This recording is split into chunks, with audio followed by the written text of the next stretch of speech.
Elaine arrived at Shin Tower at 1:58 p.m., not because she was eager, because she had been raised by a Trinidadian man who considered lateness a character flaw and a St. Lucian woman who considered it disrespectful to the universe, and 26 years of that combination had made punctuality essentially biological. She was wearing high-waisted tailored trousers in a warm ivory, a fitted black mock-neck long sleeve tucked in, and over it a long houndstooth coat in black and cream that hit just below the knee, structured at the shoulders and relaxed everywhere else. Her boots today were black leather knee-highs with a modest block heel and a small gold buckle detail at the top. Her bag was a structured boxy black leather shoulder bag with a single gold hardware clasp. Her jewelry was simple, small gold hoops and a thin stacked set of gold rings on her right hand.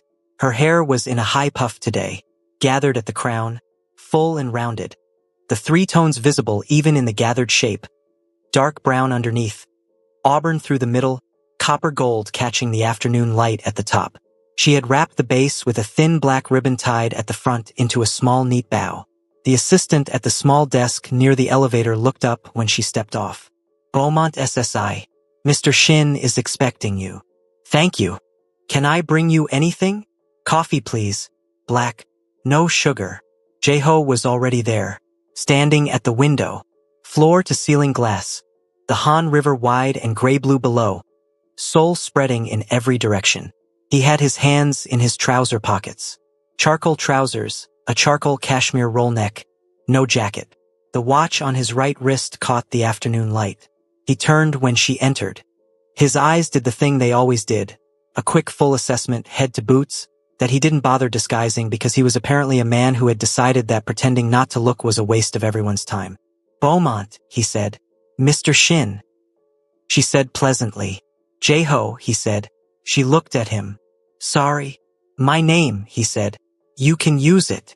She considered this for a moment with the measured expression of a woman deciding whether to accept a gift she hadn't asked for. Noted, she said. She sat on the white sofa. She crossed her legs. You said international locations. He came away from the window. He sat in the armchair. He picked up a folder from the low table between them and opened it, sliding it toward her. Inside were photographs, location scouts. 3 sets.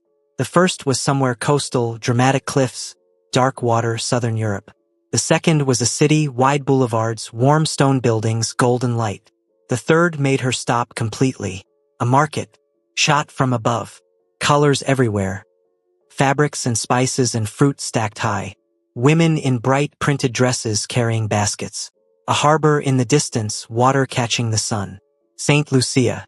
She looked up at him. He was watching her with that quiet, absorbing attention.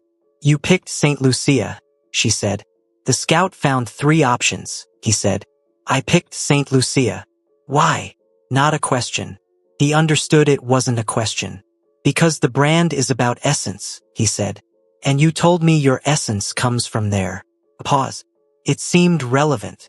Elaine looked at him for a long, even moment. She had spent 2 years in Seoul being very good at keeping her face exactly as composed as she wanted it. She was excellent at it. She had practiced it on subway platforms and in work meetings and in audition waiting rooms full of women who expected her to flinch. She was considerably less excellent at it right now. The photograph on your wall, she said. The market one. Castries, he said. I was there 4 years ago. Business. A beat. I remembered it. The assistant arrived with her coffee. The timing was genuinely providential.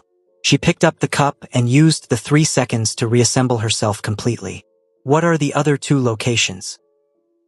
She asked. Santorini, he said. And Paris. Paris, she repeated. Is that a problem? Paris is never a problem, she said. I'm just noting that you've constructed a 6-week campaign schedule that goes from Seoul to a Greek island to France to the Caribbean. She set her coffee down. That's not a campaign schedule. That's a mood board someone made while listening to romantic music. The smile. The real one, the one that reached his eyes. The brand has a specific vision, he said. The brand's vision involves St. Lucia specifically. The brand's vision involves authenticity. He looked at her steadily. You are from there. The campaign will be shot there. That's not romantic. That's strategic. You're telling me it's strategic. I'm choosing to, he said. The room went quiet in the particular way it went quiet when two people were having a conversation underneath their conversation and both of them knew it. Elaine picked up the folder. She looked at the Castries photograph. She could smell it from memory, the salt air and the nutmeg and the sweetness of ripe Julie mangoes in the heat. She could hear Mamie's voice directing her through the stalls.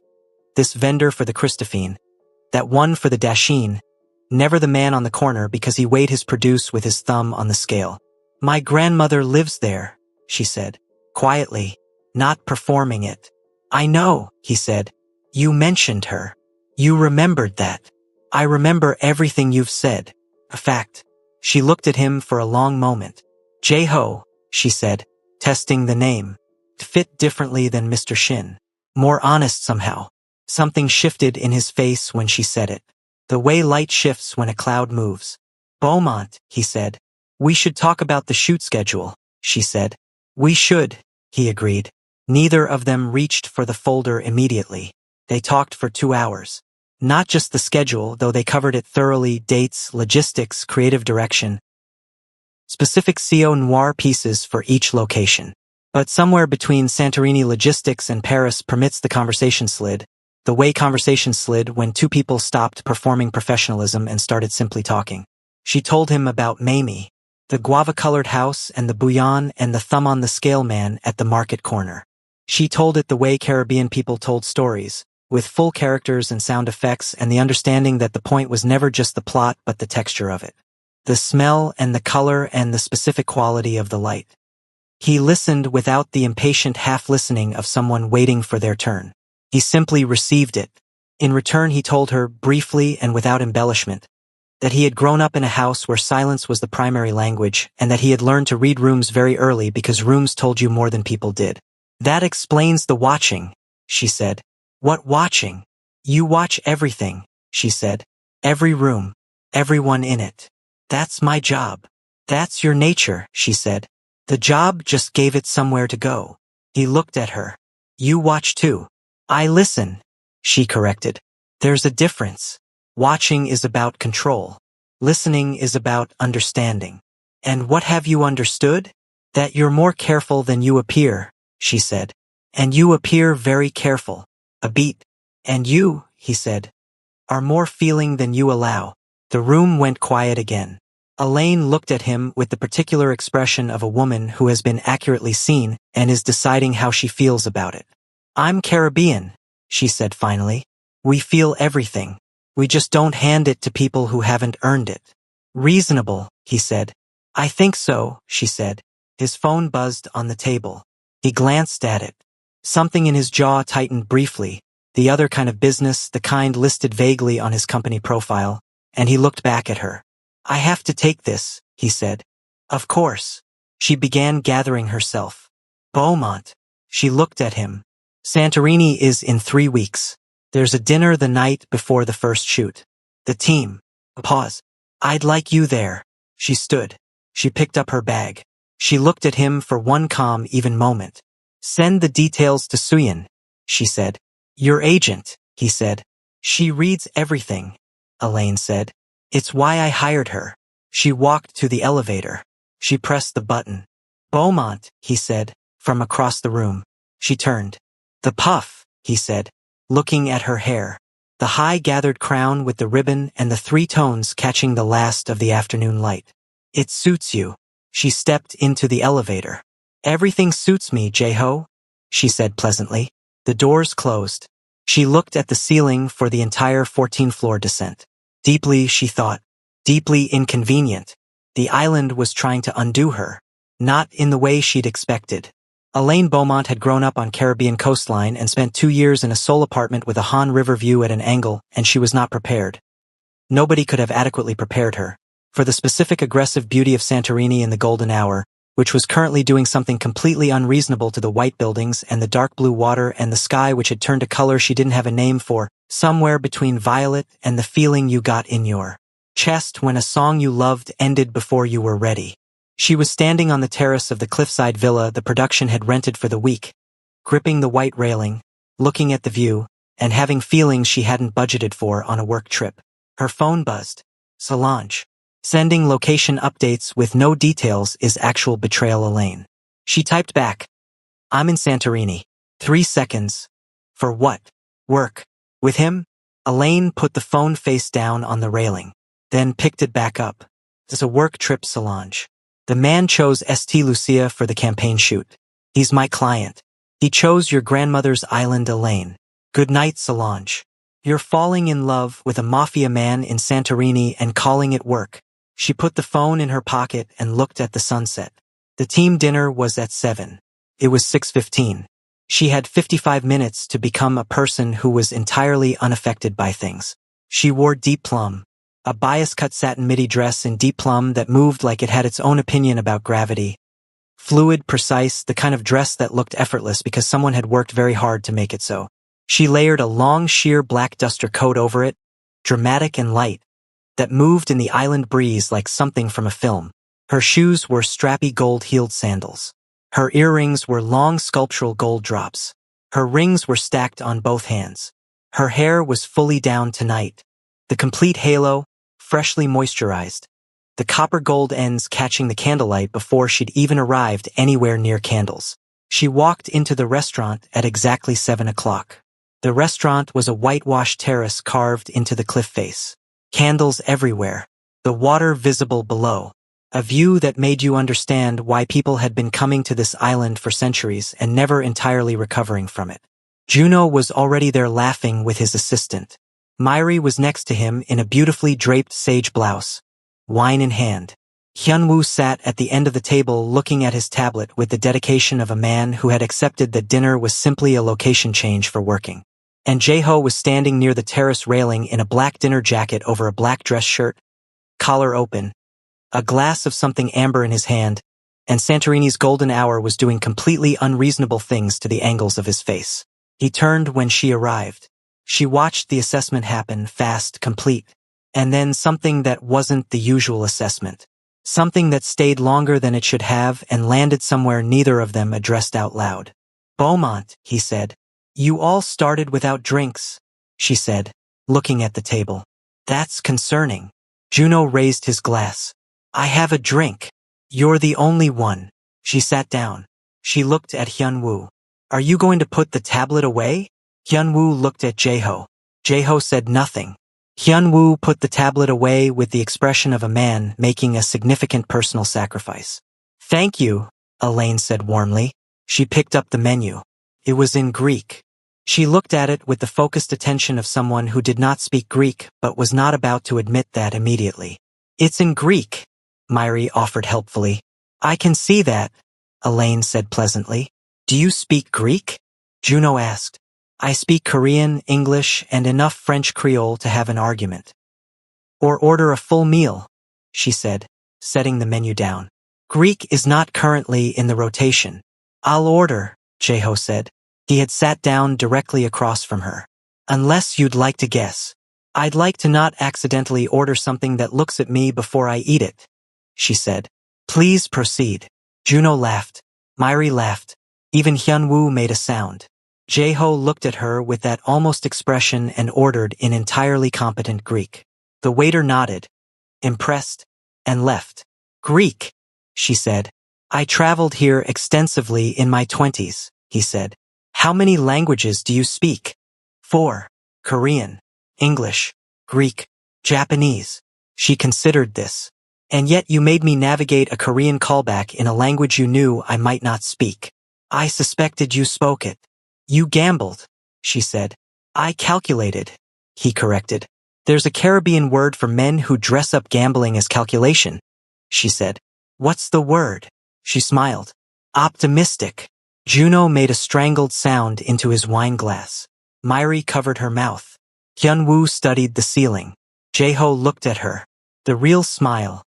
Fuller than she'd seen it, unhurried, reaching his eyes. It did what it always did to the angles of his face and the depth of his eyes and the inconvenient vicinity of her sternum. Optimistic, he repeated. I'll accept that. The food arrived in extraordinary courses.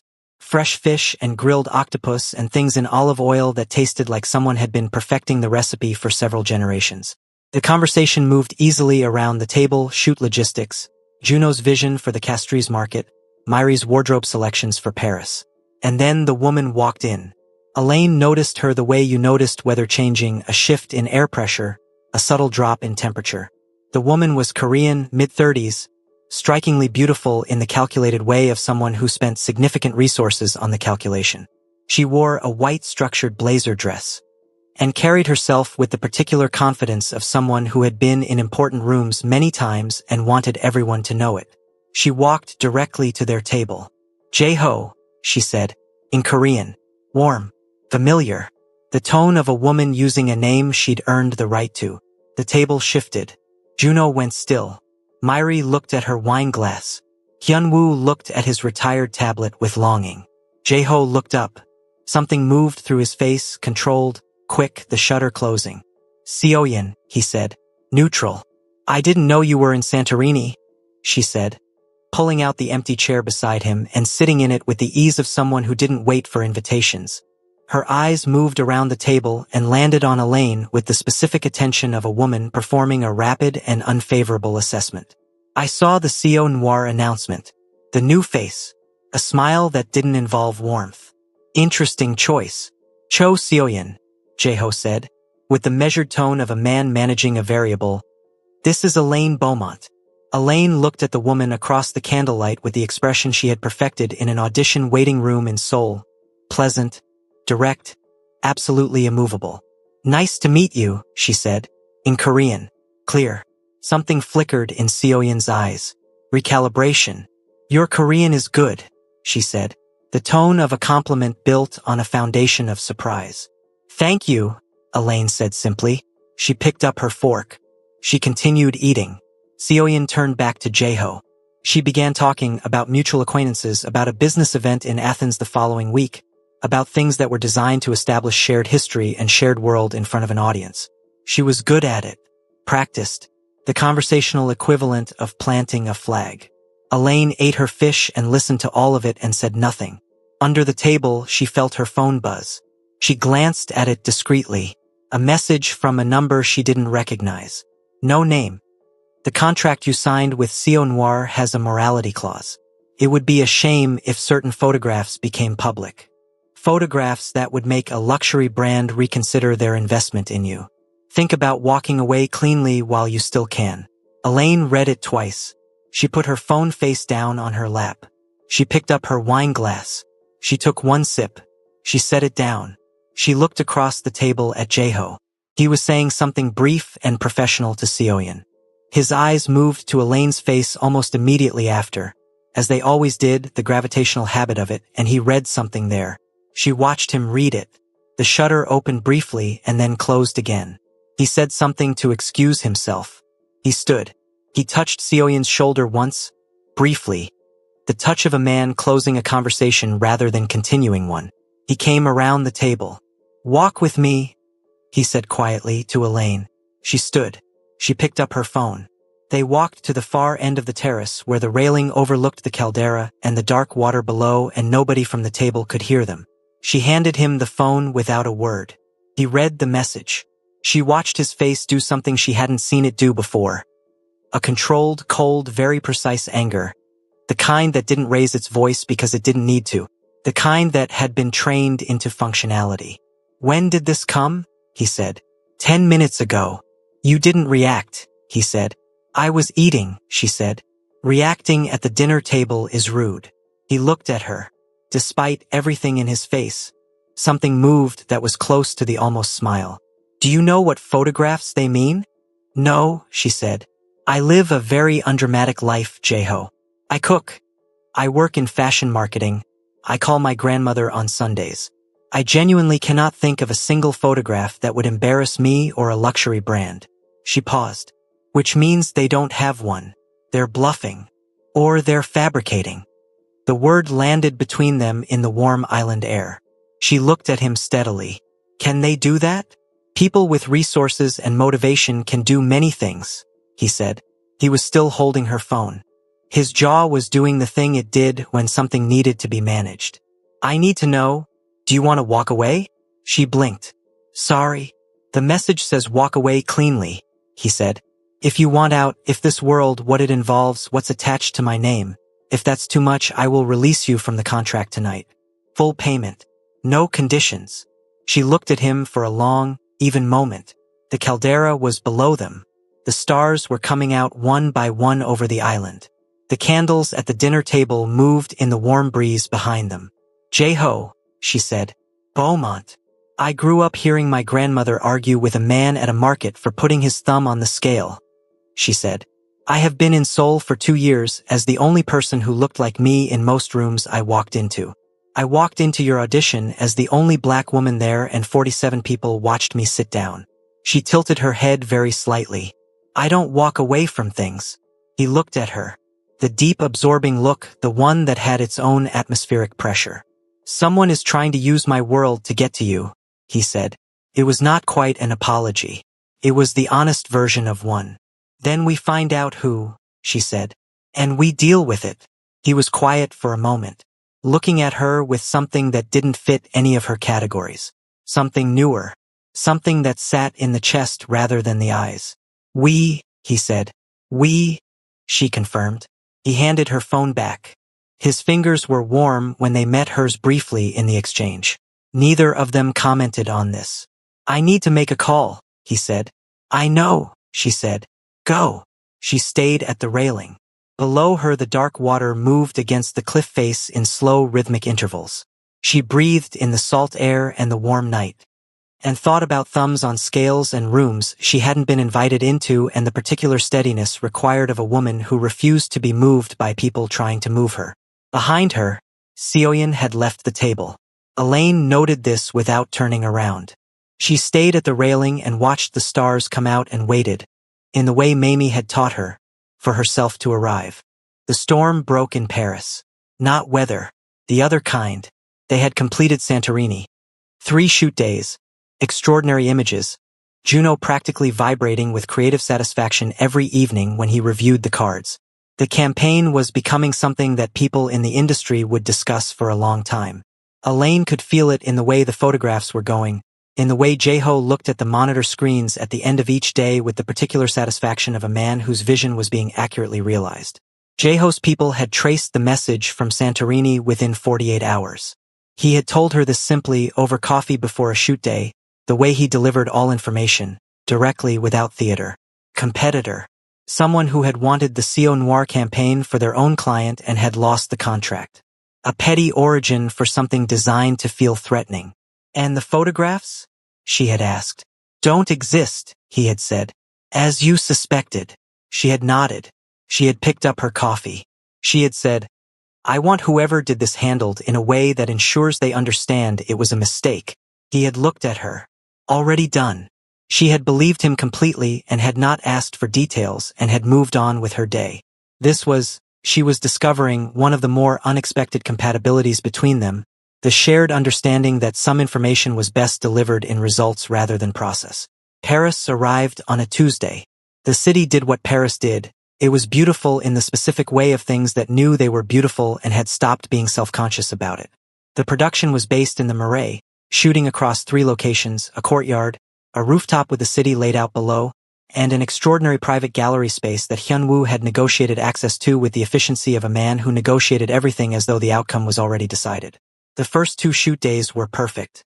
The third day was when Cho Seoyeon posted. Elaine found out the way everyone found out things in the modern world. Her phone began generating heat from the notifications before she'd even looked at it.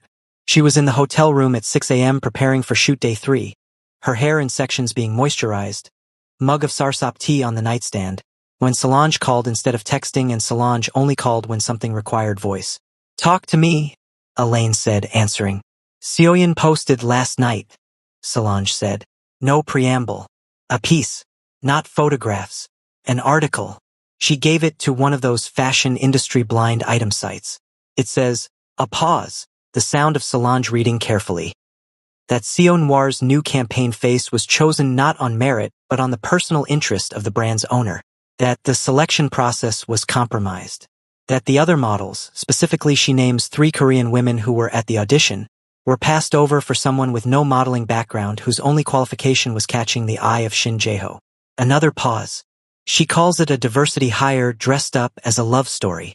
The room was very quiet. Elaine set down her sarsop tea. She looked at her reflection in the vanity mirror. Her hair in sections. Her face unmade. The amber eyes that came from her grandmother and her grandmother's grandmother. How wide is it spreading? She said. Fast, Solange said. It's picking up in Korean fashion circles. Some international outlets are starting to pick it up. Bestie, I'm sorry. Don't apologize, Elaine said. Her voice was even. I'll call you back. She hung up. She sat for exactly 60 seconds in the particular stillness Mamie had taught her. The stillness that was not emptiness but the opposite. The fullness of a person gathering themselves before they moved. Then she picked up her phone and texted Jaeho. I need to talk to you before the shoot. Room 412. His response came in 40 seconds. On my way. He knocked 4 minutes later.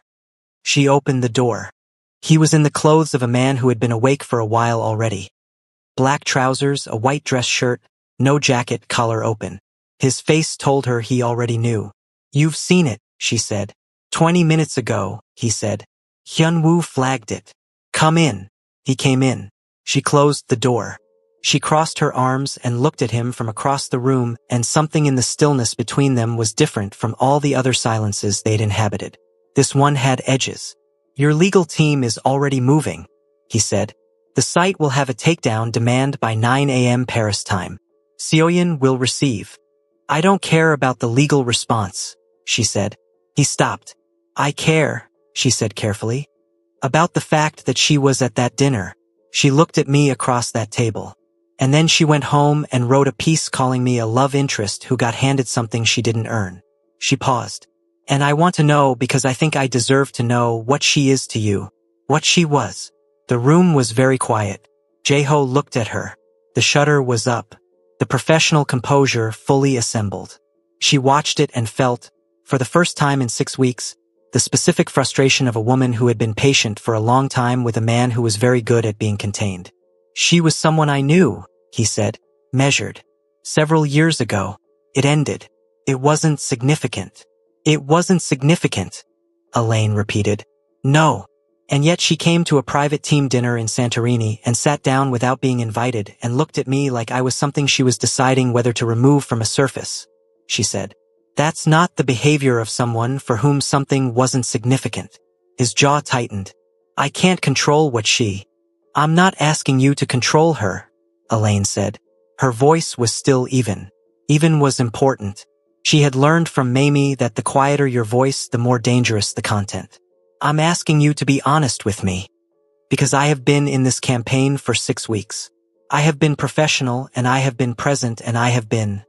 She stopped. She chose the next word carefully. Vulnerable. In ways that are not my habit. And I would like to know if the person sitting across from me has been equally honest or if I have been operating on incomplete information. The silence stretched. She wanted more than I was willing to give, he said. Finally. I ended it 2 years ago. I didn't handle it with enough clarity. She decided the reason I ended it was the work. The other work, the part of my life that creates complications. She told herself that was the reason. He paused. When the campaign was announced and she saw your face attached to my brand, she decided to make a different story. That you chose me personally, Elaine said. Yes. And is she wrong? The question landed like something placed on a table. Deliberate. Careful. Waiting. He looked at her. The shutter came down. All of it. The professional composure and the careful management and the contained steadiness that she had catalogued and studied for 6 weeks. It came down and underneath it was a man who was 32 years old and had grown up in a house where silence was the primary language and had learned to read rooms because rooms told you more than people did and had sat behind frosted glass and heard a woman he'd never met dismantle a room full of people with the precision of someone who had never once needed to ask permission. No, he said. She is not wrong. The room breathed. Elaine uncrossed her arms. Then why? She said. And her voice was no longer even. It had something in it now. Something warmer and more real than even. Have you been managing this like it was a business acquisition for 6 weeks instead of just saying that? Because you told me you were there for the job, he said. Something in his voice had changed too. The flatness was gone. Every time I moved toward it you recalibrated.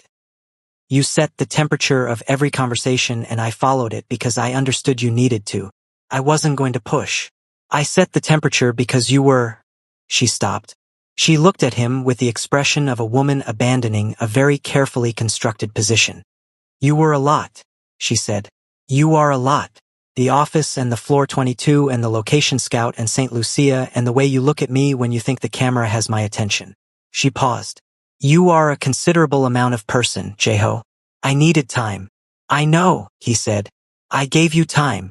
And now a woman who resents you has written something designed to take what I've built and make it look like it was handed to me," she said. "And I am standing in a Paris hotel room at 6 in the morning furious about it. Which means—" She stopped again. "Which means it matters to you," he said quietly. "It matters to me," she said. "The campaign matters. My name matters. My work." She stopped. "And you matter. Which is the inconvenient part that I have been managing for 6 weeks and apparently not as successfully as I thought." The room was very still. He crossed it. Not quickly. With the unhurried, deliberate movement of a man who had decided and was not second-guessing the decision. He stopped in front of her, close enough that she had to look up slightly, and he looked at her with the look that didn't fit any of her categories, the one that lived in the chest rather than the eyes. "Elaine," he said. "Her name. Not Beaumont. Her name," in his voice, with no professional temperature attached to it whatsoever. Something in her chest did something irreversible. "I chose you before you said a word in that audition room," he said. "I chose you when you walked in and didn't apologize for any of it. I chose St. Lucia because I wanted to know what you looked like in the place that made you. I came to the team dinner in Santorini because Hyunwoo goes to team dinners and I wanted to sit across from you at a table with candles." He paused. "I have been extraordinarily patient, Beaumont, and I would very much like to stop being patient now." She looked at him. The amber eyes that came from her grandmother. The hair that came from her bloodline. The backbone that came from every woman in her family who had ever stood in a market or on a guava-colored porch and refused to be made smaller than they were. "You should have led with that 6 weeks ago," she said. But her voice was soft now. The argument had dissolved into what it had always been underneath. The truth of two people who had been circling something they both already knew. "I know," he said. "Your patience was very inconvenient for me," she said. "I know. I kept calling it inconvenient," she said, almost to herself. "In the elevator. After the shoot. In Santorini. I kept using that word like it was the word." "What's the word?" he said. She looked at him for one long moment. "Inevitable," she said. He reached up and touched her face. One hand, his thumb at her cheekbone. The careful, deliberate touch of a man who understood the weight of things. She felt it everywhere. From her cheekbone down through her whole self. Through the 6 weeks and the sessions and the floors and the candlelit terraces and the bouillon she hadn't made for him yet but would. She put her hand over his right hand. The watch on the wrong wrist. "The article will be dealt with," he said. Quietly. Still close. "I know," she said. "You earned everything," he said. "The room knows it. The work shows it. Anyone who sees the campaign will know it." "I know that too," she said. "I've always known that." She looked at him. "I just needed you to know that I know." "I know," he said. She almost smiled. "We keep saying I know." "Because we do," he said. "We have for a while." She thought about Mamie's porch. About the body knowing things before the mind caught up. About staying very still and waiting for yourself to arrive. She had been arriving, she understood, since the elevator at Shin Tower on a Thursday morning 6 weeks ago. One floor at a time, one conversation at a time, one catalogued look and almost smile and inconvenient sternum warmth at a time. She had arrived. She closed the small remaining distance between them and kissed him. He kissed her back the way he did everything. Completely, without the performance of it, just the thing itself, present and certain and unhurried. His other hand came to her waist. She had both hands at his face now and his shirt collar, and she thought, distantly, that this was the least professional she had been in 6 weeks, and it was absolutely correct. When they stopped, she rested her forehead against his. "The shoot starts at 8, she said. "I know," he said. "I need to finish my hair," she said. "I know. You have to leave this room," she said. "In a minute," he said. And he didn't move and she didn't move, and outside the Paris morning was beginning its golden thing. Light coming in through the curtains, the city waking up below them, beautiful and indifferent and entirely unaware of the two of them standing in room 412 in the particular stillness of something that had just stopped being managed and started being real. 3 weeks later, Castries Market, golden hour. Elaine stood in the middle of it in the final look of the campaign.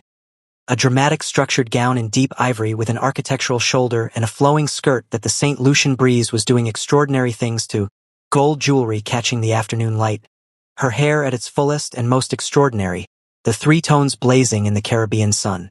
Juno was crying behind the camera. Not loudly, just in the way photographers cried when they were getting images they knew would outlast them. Myri was holding a reflector and watching with her hand over her mouth.